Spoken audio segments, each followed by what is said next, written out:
Sur le front de la crise, c'est une banque américaine, Bank of America, qui essuie ce soir la dégradation de Moody's, l'agence s'interrogeant sur les capacités des États-Unis à lui venir en aide si cela devenait nécessaire.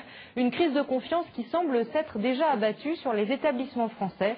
Depuis quelques jours, transparaît une certaine défiance des entreprises européennes. Frédéric Maillard. L'amour est son business et ça rapporte du cash en temps de crise. Mais Mythique, le site de rencontre européen, menace d'être infidèle et de quitter sa banque française. L'argent pourrait partir aux États-Unis. Le fondateur français de ce site, au chiffre d'affaires de 180 millions d'euros, relativise l'affaire. C'est une question sur la rémunération du cash, donc une affaire courante. En clair, on place là où ça rapporte le plus et pour l'instant c'est les États-Unis. Une déclaration qui relance la crainte d'une nouvelle rumeur américaine contre la finance européenne. D'autant que l'affaire Siemens continue.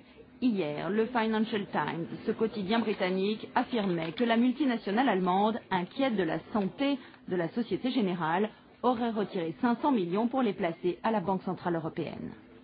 Il est normal que les grandes entreprises aient la tentation de retirer leur argent des banques françaises et européennes. Pour une raison simple, c'est un problème de confiance.